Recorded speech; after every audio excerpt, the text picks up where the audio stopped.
बच्चों, कनेक्टेड में आपका स्वागत है।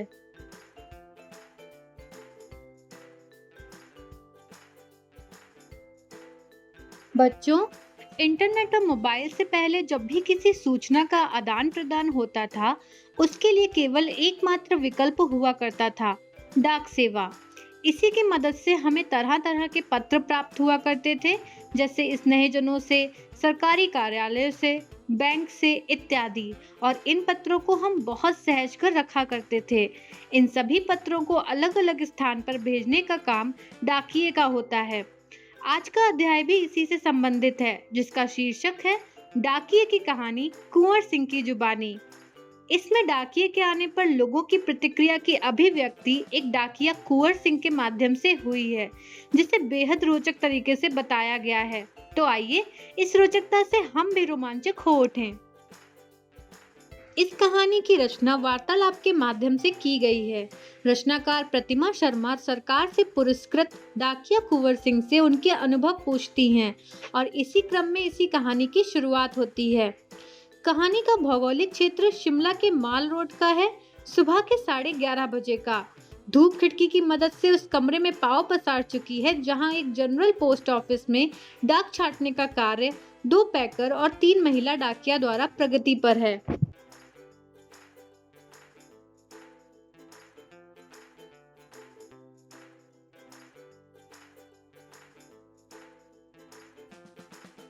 वार्तालाप की शुरुआत रचनाकार नाम और परिवार से करती है, जिस पर डाकिया बताते हैं कि उनका नाम कुंवर सिंह है। हिमाचल प्रदेश के शिमला जिले के नरेवा गांव से उनका संबंध है और उनकी उम्र 45 वर्ष है।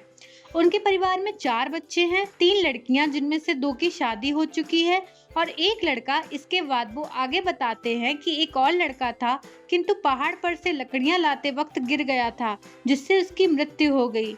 रचनाकार इस बात को सुनकर भावुक होते हुए पूछती है, क्या ऐसी घटनाएं वहां अक्सर हुआ करती हैं? कुंवर सिंह हिमाचल के ढलानों का जिक्र करते हैं एवं कई महिलाओं के गिरकर मरने की बात बताते हुए कहते हैं कि इस प्रकार की घटनाएं यहाँ सामान्य हैं।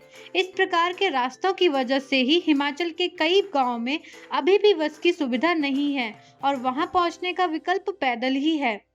वार्तालाप के क्रम में ही कुंवर सिंह ये पूछने पर कि आपके बच्चे स्कूल कैसे जाते हैं, कहते हैं कि स्कूल गांव से 5 किलोमीटर दूर है और चारों बच्चे वहीं पढ़ने जाते हैं, जिसमें से एक लड़की 10वीं तक और दूसरी 12वीं तक पढ़ी है।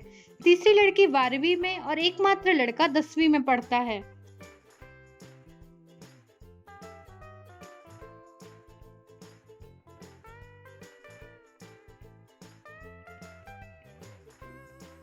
कार्यस्थल एवं डाकिया नाम से बुलाए जाने के सवाल पर कुंवर सिंह बताते हैं कि सर्वप्रथम वो भारतीय डाक सेवा में ग्रामीण डाक सेवक के पद पर नियुक्त हुए थे और पदोन्नति के बाद अब वो पैकर बन गए हैं। हालांकि अभी भी उन्हें नीली वर्दी ही पहननी पड़ती है। रचनाकार अपने कौतूहलवश डाक सेवक के कार्य के विषय में जानना चाहती हैं, जिस पर कुंवर सिंह कहते हैं कि उन्हें एक डाक सेवक के तौर पर चिट्ठियां, रजिस्ट्री, पत्र, पार्सल, बिल, बूढ़े लोगों की पेंशन आदि को गांव-गांव जाकर व्यक्ति विशेष को देना होता है। हालांकि आधुनिकता के चरम दौर को ध्यान में रखते हुए रचनाकार पूछती हैं कि क्या इस दौर में भी उन्हें ऐसा काम करना पड़ता है। कुंवर सिंह बताते हैं कि शहरों में भले ही सूचना एवं संचार के कई माध्यम हैं, किंतु गांव में आज भी डाकिये का बेसब्री से इंतजार रहता है और वहां के लोग उनका आदर सम्मान भी करते हैं, क्योंकि सूचना का माध्यम गांव में अभी भी डाक ही है। वार्तालाप के क्रम में रचनाकार आश्चर्य से पूछती हैं कि भारतीय डाक सेवा दुनिया की सबसे बड़ी डाक सेवा कैसे है। इस पर कुंवर सिंह बताते हैं कि यह दुनिया की सबसे बड़ी नहीं बल्कि सबसे सस्ती डाक सेवा भी है, जिसमें देश के किसी भी कोने में हम 5 रुपए में चिट्ठी भेज सकते हैं।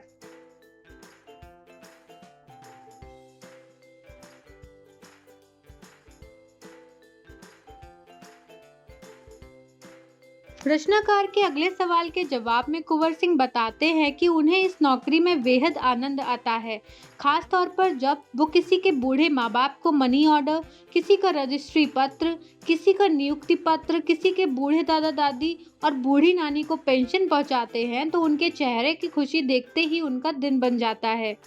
आगे वो बताते हैं कि हिमाचल में लोग 6 महीनों तक अपनी पेंशन का इंतजार करते हैं, क्योंकि पेंशन इकट्ठे 6 महीने में ही एक बार वितरित की जाती है। कुंवर सिंह के संतुष्ट चेहरे की ओर देखते हुए रचनाकार पूछती है कि क्या वे शुरू से डाकघर में काम कर रहे हैं। रचनाकार की इस बात पर कुंवर सिंह बताते हैं कि शुरू में वो लाहौल स्पीति जिले के किब्बर गांव में 3 साल तक थे। उसके बाद 5 साल तक इसी जिले के काजा और 5 साल किन्नौर जिले के नौकरी किए। आगे वो बताते हैं कि उस समय टेलीफोन की सुविधाएं नहीं थी, इसीलिए डाक सेवकों का गांव में बराबर मान सम्मान किया जाता था।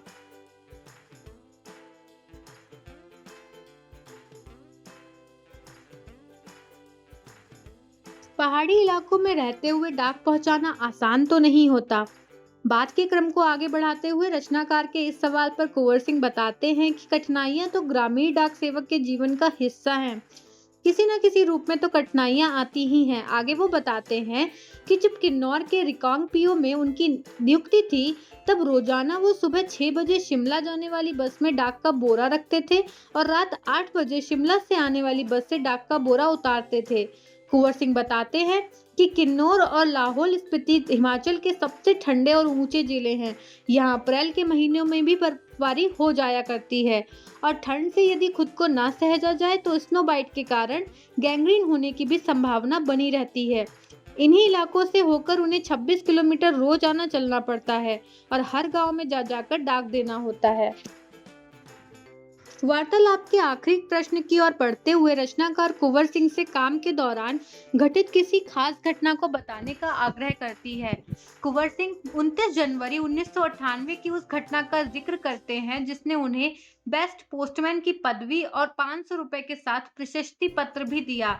इस संबंध में वे एक घटना के विषय में बताते हैं कि जब उनका तबादला शिमला के जनरल पोस्ट ऑफिस में हुआ था, तो वहां उन्हें रात में रेस्ट हाउस और पोस्ट ऑफिस की चौकीदारी का काम दिया गया था। उसी दौरान 29 जनवरी की रात अचानक पोस्ट ऑफिस का दरवाजा कुछ लोग खटखटाने लगे और पूछने पे बोले कि उनसे कुछ बात करनी है।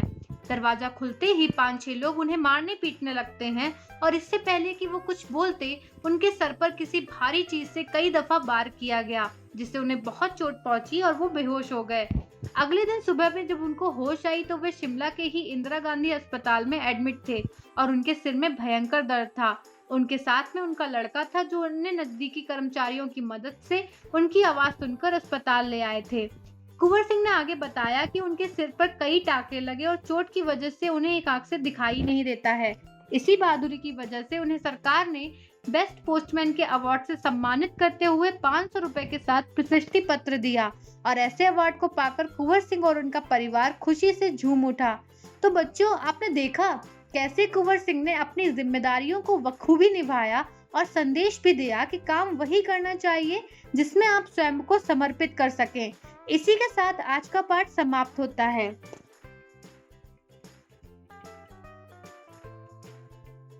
आपके शब्द ज्ञान को बढ़ाने के लिए पाठ में आए कुछ जटिल शब्दों के अर्थ देखते हैं।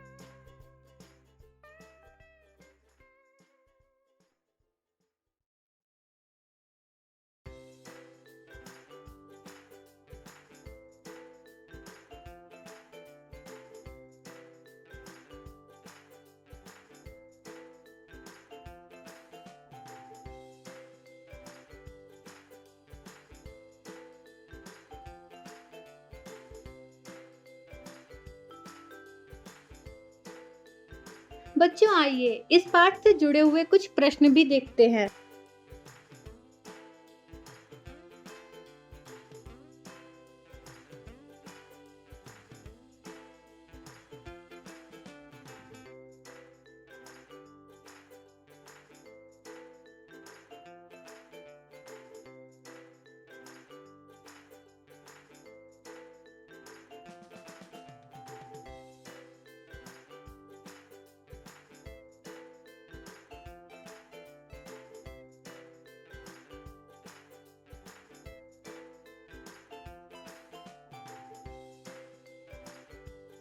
उन प्रश्नों के उत्तर इस प्रकार हैं।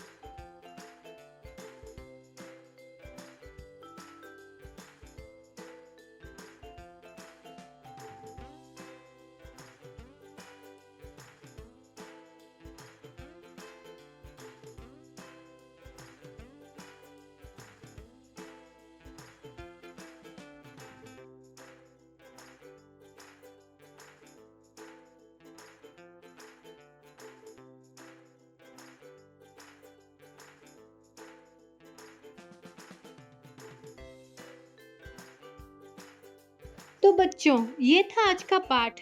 आशा करते हैं कि आप सबको खूब आनंद आया होगा। आज की कक्षा यहीं समाप्त हुई। अगली कक्षा में मिलते हैं एक नए पाठ के साथ।